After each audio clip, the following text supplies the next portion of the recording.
you seem to totally embrace being looked at as a villain or a hated media member or whatever. And like I'll be at the house sometimes, man, and I'm like, I'm in a Facebook group and I'm seeing people going off on my boy. I'm like, man, y'all got John toe up, bro. You know what I'm saying? Like, or I'm watching a Grizzly game and I see a freaking sign like somebody saying fire John Martin. And I know you seem to embrace this stuff because in what we do in sports media, it's also sports media entertainment. We're here we portray characters a lot. And I know that on that end, you're probably cool with it. Yep. But when you cut the lights off or you cut the mics off, how do you feel about how you're perceived? Like as far as some of the negative things people say about you. Yeah, I mean, it's always been something I really, really had a hard time at the beginning. Because I didn't really understand it. Yeah. You know, like I can't, and because it's public, you know, people are saying public things about me. And I used to it really used to bother me. I used to be like, man, you know, so-and-so sent on Twitter that I suck or I can't do this. Like, does it, you know? And then you get older and you get more mature and you get honestly more comfortable and secure in what you're doing. Who you are, yeah.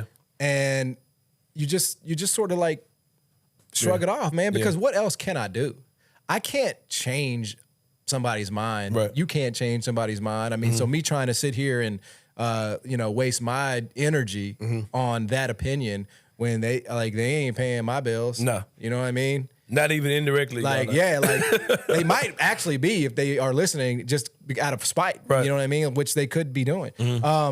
But I just think if you're gonna be in this business and do it publicly, you know, you have to be able to live with it. And I honestly don't respond to it, like, because I don't even want to engage in it. Right. It's like a waste of time, totally. You know what I mean? Yeah. So my view with it is, I don't know how I got to be that, by the way. Yeah. Like, I really don't. Like, I recognize and accept that is closer to what I'm perceived as, this heel, which, by the way, The Rock was better as a heel than he was a face. Much better, yeah. You know what I mean? That's that might be anybody you name was better as Ric Flair, Roman Reigns, whoever. Agreed. Yeah. I mean, the best characters in wrestling are heels.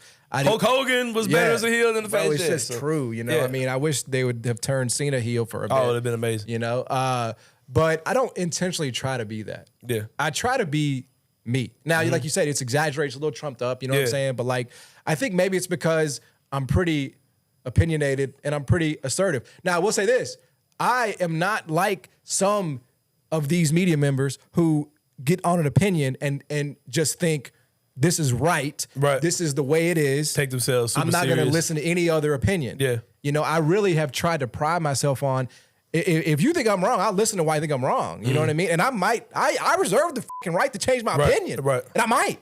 You know what I'm saying? Like, I'm not above doing that. But I think what happens, man, just the bottom line is people hear you for a snippet. Yeah. You know what I mean? And just run with it. And they just sort of form an opinion based on that little 5 or 10 minute clip. They disagree with what you're saying and they extrapolate that to mean that you're a piece of shit or that you're this or that you're that. And you know what? Saying that's Hollywood. That's Hollywood, brother. Like, who cares, man? It is like, what for it real. is. Because what I've learned my own self is that, and I got this from Brad Carson, of all people. Wow. Brad told me that, man, he taught me about the loud minority is what he taught me about, the principle of the loud minority. Yep. He was like, man, just because you hear a lot of noise, don't think that group is the majority. Right. You know what I mean? And it's something else I learned from my church days, actually. A guy came out, and I was the sound man at the time at my church. I was doing sound production. And he was like, man, he said to the guy back there doing sound, he said, you'll never have a perfect Sunday. You say you'll come here sometimes have a perfect Sunday, no mistakes, mics are warm, everything's good. Nobody's gonna come up to you after service and say, man, that was a freaking awesome ass production. That's right. But let one mic squeak, man, you're gonna hear that. Nope.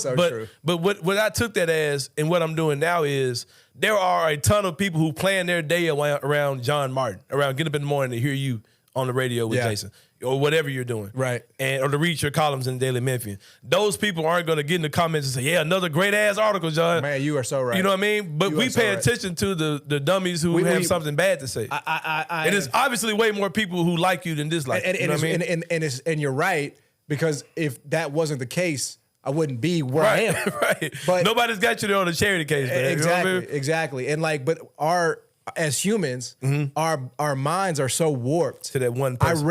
I read this thing that stuck with me. It's something like you have to have 10 positive events in your life mentally to forget about the one negative. Yeah. Which is fucking crazy. Yeah, right. Why are we wired like that? Yeah. 10. You know, but it's I find myself doing this.